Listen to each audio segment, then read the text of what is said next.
you start to question your value. You start to question your self-worth. Like, the more money you got, the more successful you are, and most people really do buy into that. But really, I just needed a break. What I love is helping people. I'm Julie Bauke, and welcome to The Evolved Career, a podcast where we help you determine what truly does matter most to you and how it can have a profound impact on your life. Today, I am giddy with delight to welcome someone whose career I have admired for years. I tweeted her after a glass of wine or three, and I asked myself who my dream guest would be, and she said yes. I think the lesson is more wine. It is my great pleasure to welcome Jean Chatzky. For those of you who are not as giddy as I am, listen up. Jean is the financial editor of NBC's Today Show, is an award-winning personal finance journalist, AARP's personal finance ambassador, and host of the podcast Her Money with Jean Chatzky on iTunes. Jean is also a best-selling author. She's written 11 books, and her newest book, Age Proof, Living Longer Without Running Out of Money or Breaking a Hip, which she wrote with Dr. Michael Roizen, is a New York Times and Wall Street Journal bestseller. In other words, she's kind of a big deal. Welcome, Jean. Thank you so much for having me. Well, let's jump right in. Why do you do what you do?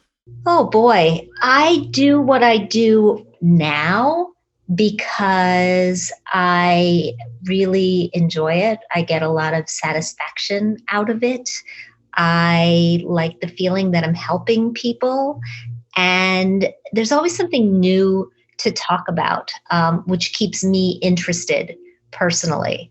But it's not what I expected I would be doing when I was a college student or a young child. It's something that sort of morphed along the way. Yes, I think the best careers are. So, the topic of money, it is evergreen. The issues change, the challenges change, but in some ways they remain exactly the same. And it's so the advice that you give, it's what we all need to hear. And many of your books apply to all of us. But lately, it seems like I want to ask you about your emphasis on women. In fact, the name of your website is hermoney.com. So is it a shift over time that you've decided to focus more on women? Yeah, it absolutely is. And I think I did it to fill what I saw as a real hole in the marketplace. I have a book out now called Women with Money that I spent the last couple of years researching, and a website, hermoney.com, where we publish 2 newsletters a week and content every single day, and the Her Money podcast. And what I think I realized over time was that it's not so much that the information is different whether you're a woman or a man, although women have greater financial challenges than men do, in part because we earn less and in part because we live longer. And when you put those two things together, it's a dangerous combination. But also because we receive information differently. Money is a complicated topic. It's a topic that is layered with a lot of emotion, with a lot of baggage, and that makes it tough to both talk about and to feel confident about. And so the real hole that I found in the marketplace was for a place where women could feel confident and comfortable, not just that they were receiving accurate, objective, really high quality information, but where they weren't going to be judged for the choices they made. And they could interact with other women who were going through the same things at the same time. You know, it's interesting because we all have money challenges, but like you said, we live longer, we earn less. But what's the biggest difference you see in women's attitude toward money versus men's attitude toward money? A real need for safety and security. When I was writing Women with Money, I started by asking hundreds and hundreds of women, what do you want from your money? Because that's sort of the way I think we should all look at it. Money's a tool. We should be optimizing our use of that tool by figuring out what we want and going after those things, because we can't have everything. So priorities are key. And again, I heard from women the same answers. I want safety, I want security, I want stability. And it wasn't just money in the bank, although there was definitely a desire for, cash in the bank, cash even sometimes, in the underwear drawer. It was a desire for a paid off home that nobody could take away from us. A desire not just for a car, but for a really safe car that has all the airbags and other safety features. And I heard it so often that it made me realize, well, two things actually. One, that it is not a want, it's a need. And second, that I'm actually pretty typical. I mean, I took a look back at my own behavior, particularly around my 40th birthday, which was when I got fired, I lost my father, I got divorced, and I turned 40. So, you add all of that up, and that was not a very happy period in my life. But my reaction financially was to go all in on saving. I just started saving money like a crazy woman, because that was the only thing that made me feel powerful and independent and more secure. It's interesting what you say, because there's an inherent conflict in the way we think then, because if our biggest priority is safety and security, yet money is a tool to get more of what we want, sometimes the things we really, really want come with risk associated with them, which is in the way a lot of people look at it, which is just the polar opposite of being safe and secure.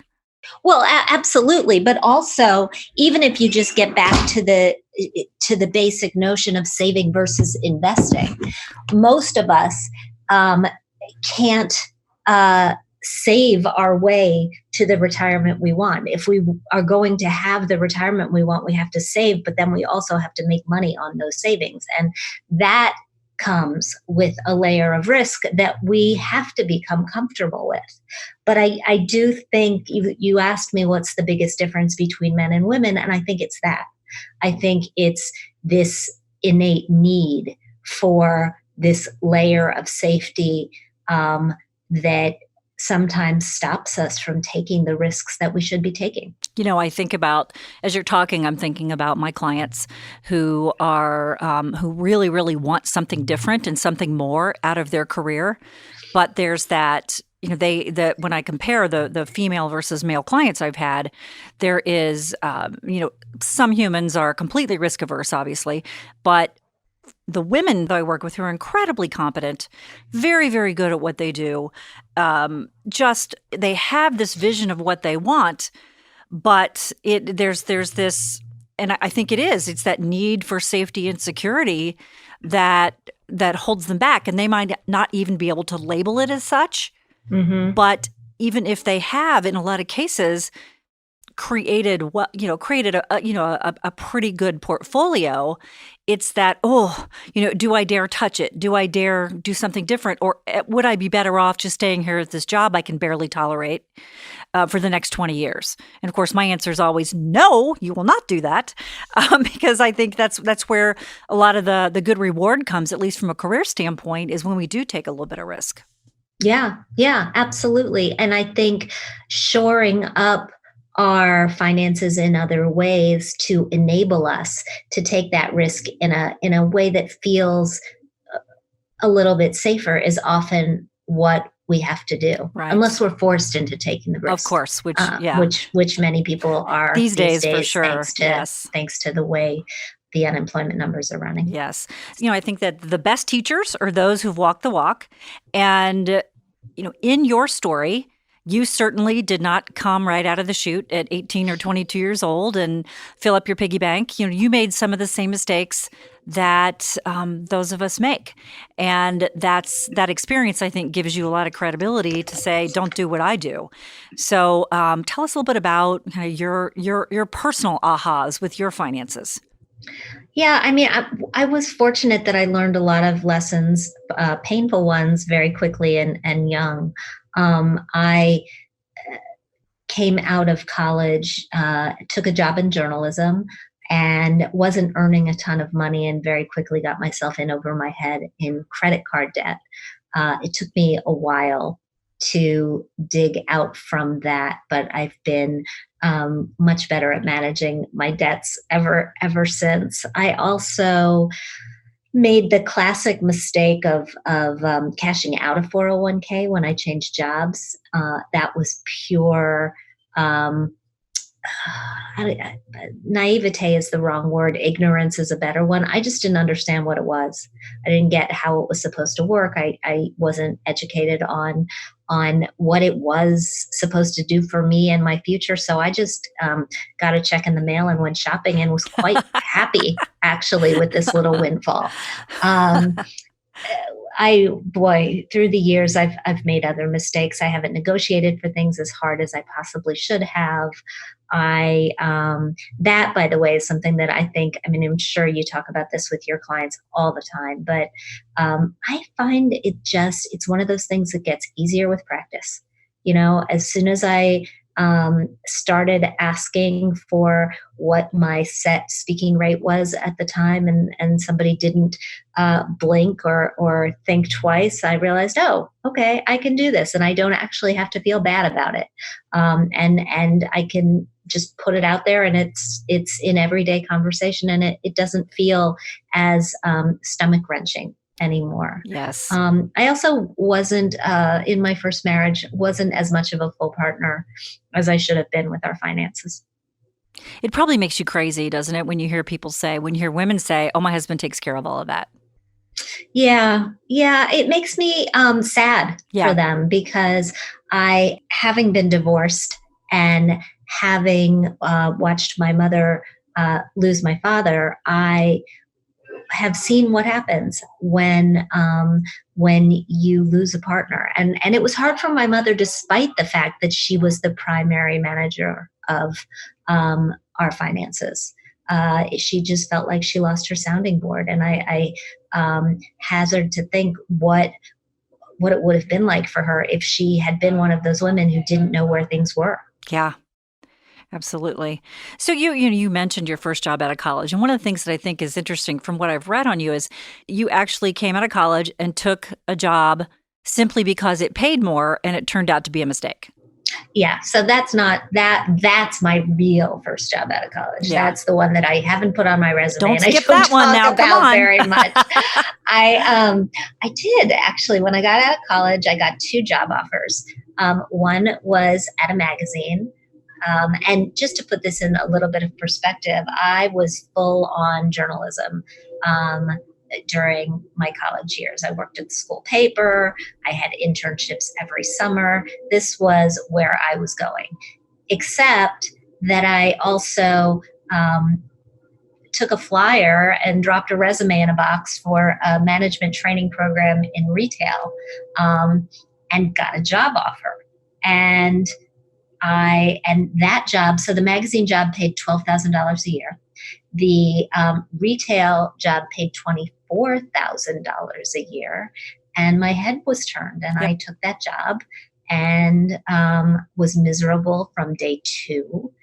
It took me 3 months to extricate myself. But I had bought a car. I had moved to Connecticut. I had a lease. I mean, it was one of those things that you just shouldn't do. But I haven't done it again. And that's getting into the wrong job is not necessarily a bad thing. It's staying in the wrong job that's the bad thing. And you did it after 3 months. Did you have people in your life telling you, what are you doing? What are you doing walking away from that stable retail job? No, not really. I had my parents were very, very supportive. They actually picked up my car and the payments on it, Oh, nice. Mhm. which was very nice of them. I really didn't.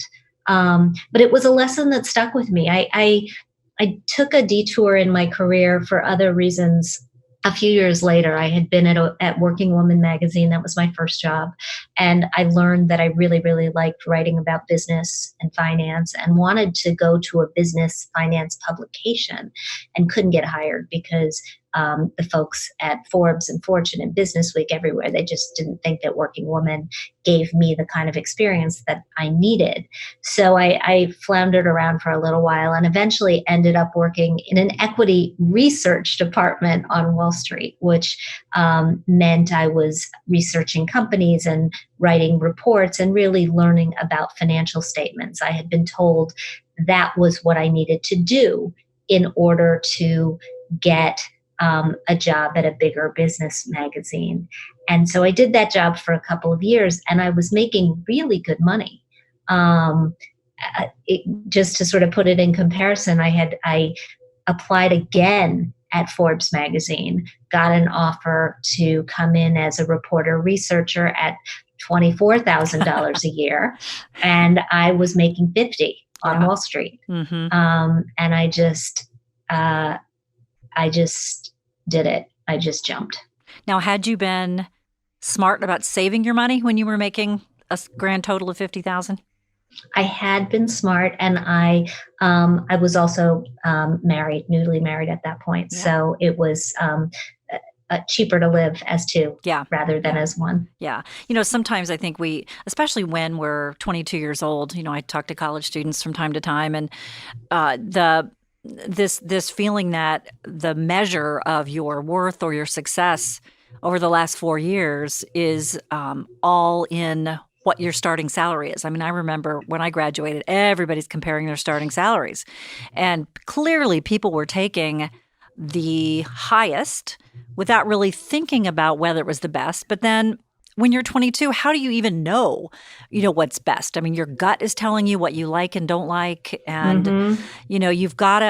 you have to trust that. And luckily you were able to get back on your feet, and obviously it worked out well for you. But I think, every semester we graduate thousands and thousands and thousands of kids who have no idea how to navigate they're getting bad advice from all sides, and they don't have any idea how to navigate from that first job, even if they're lucky enough to get that first job, because how many times is that job, like in your case, a mistake? Right. And they think sometimes, so I think people default into, well, I guess that's what work is. I guess it is going to suck. I guess that's what it's supposed to do.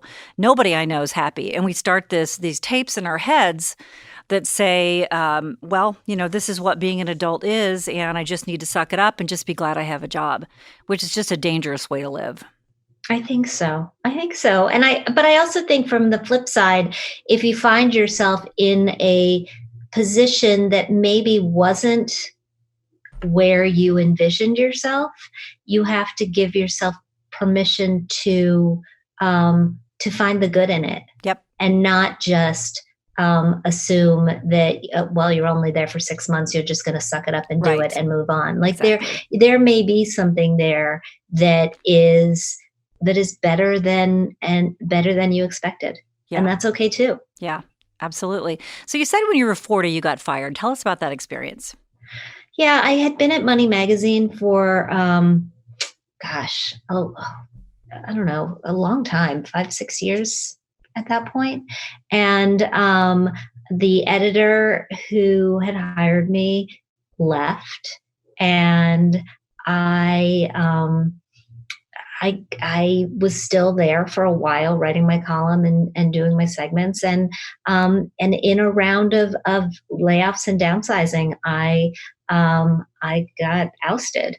I was allowed to continue to write my column on a freelance basis, but it was pretty shocking.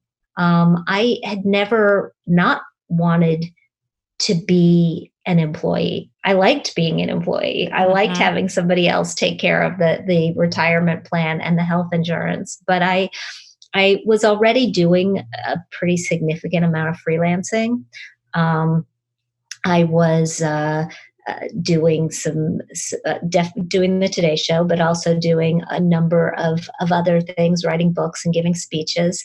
And I took a look at the portfolio that I had built and decided essentially that I would be better off just doing more of that. So I started a company and hired an assistant and went from there. Wonderful.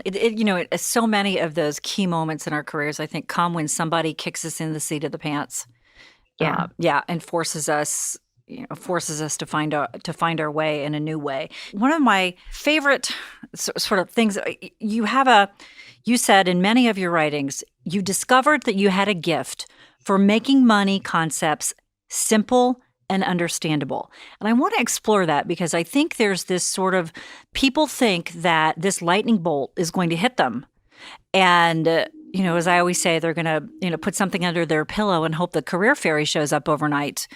But that when you read that sentence, it makes it sound like, I just discovered it. Like I discovered $5 in the pocket of my sweater. But of course, it's more complicated than that. There are more steps to it. So when we can get to the point where we can make a statement like that about ourselves and our talents, and we've learned how to turn that into a career, that's the moment that I think we're all striving for. So tell us, what were the key signposts along the way or feedback that you got that made you be able to say, I have a gift for making money concepts simple and understandable? I started hearing it from other people. There you and go. I just listened. I mean, I really started hearing things. People would say to me, oh, I'm watching you, and all of a sudden this stuff that I didn't understand makes sense to me.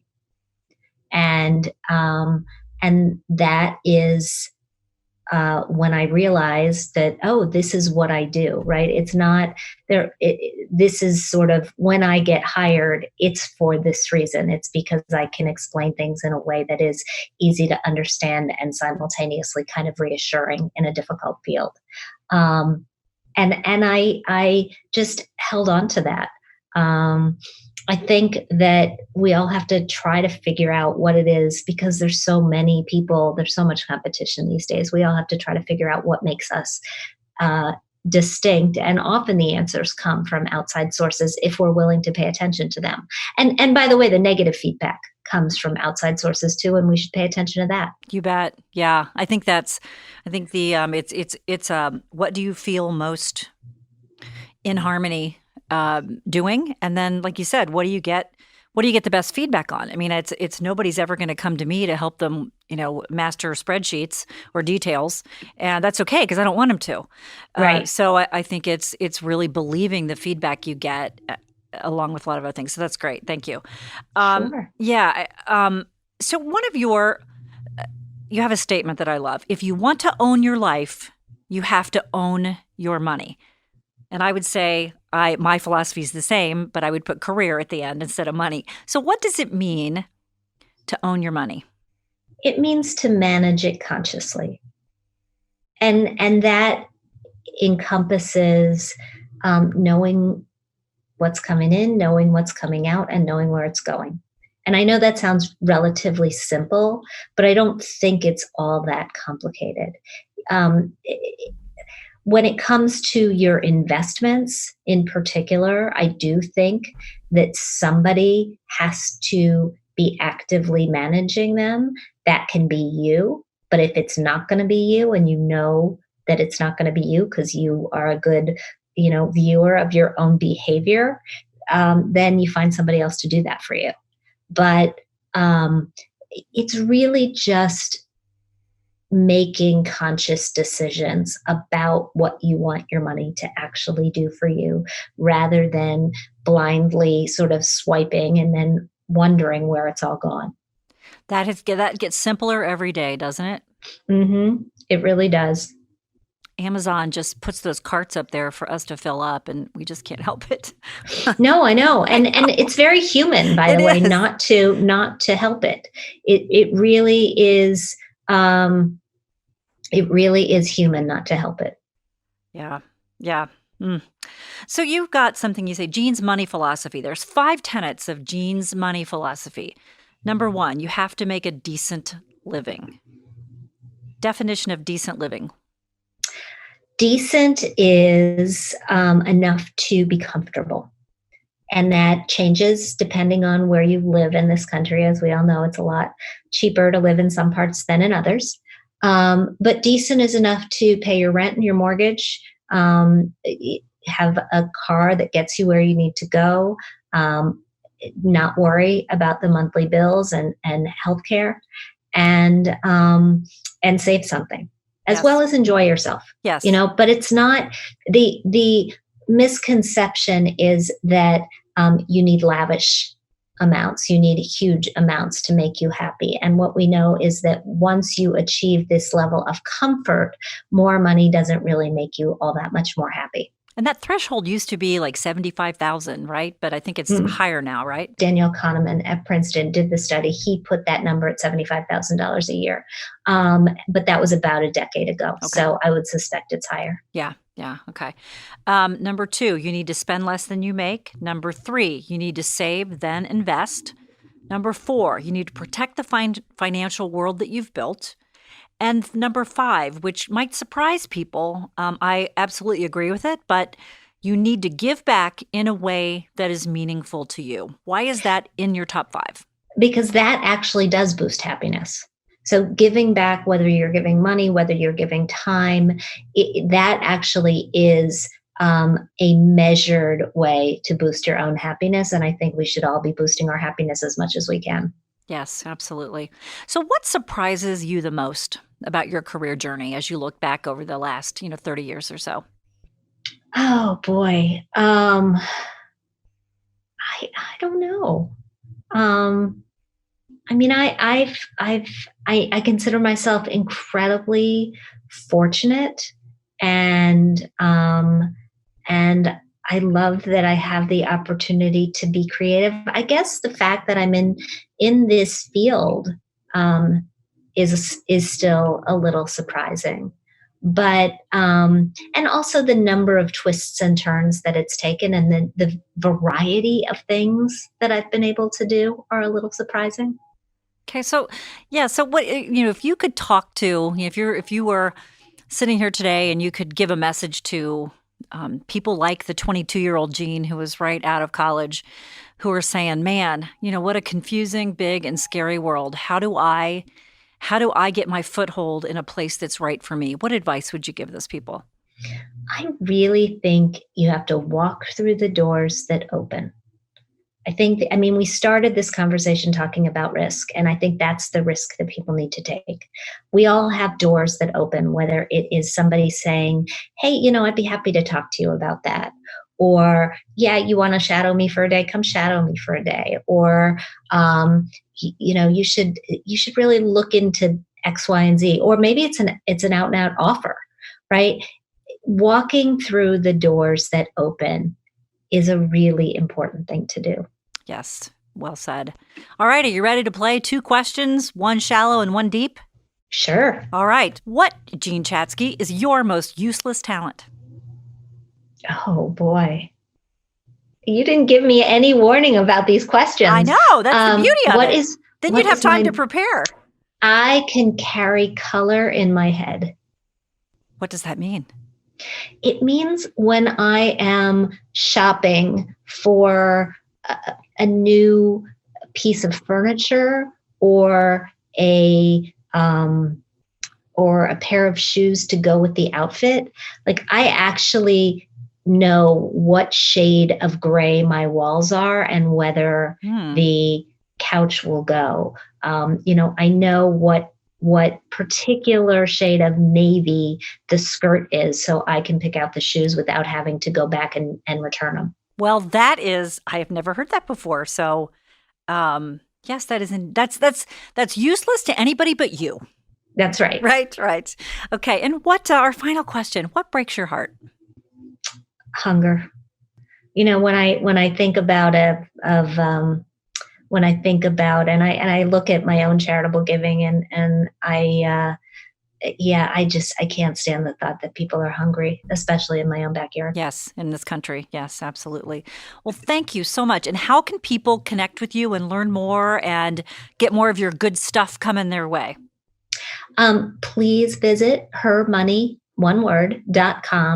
and subscribe, and we'll get you our newsletters and our podcasts. I'm all over social media, but I'd love you to be part of our Her Money community. We're growing strong.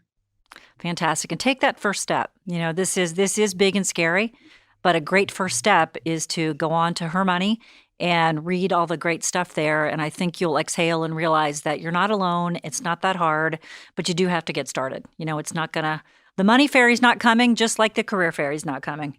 Absolutely. Yes. Thank you so much, Jean. My pleasure. If you enjoyed meeting the evolved careerist on today's episode, well, we've got a lot more lined up for you. Subscribe, tell your friends, rate us and write a review. And of course, follow us on social media.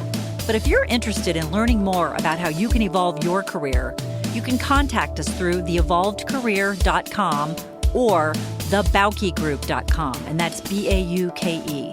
Do you know somebody who'd be a great guest, who has a great career story to tell? Or do you think you qualify? Then email me. My email address is in the podcast description. Until next time, here's to your career happiness.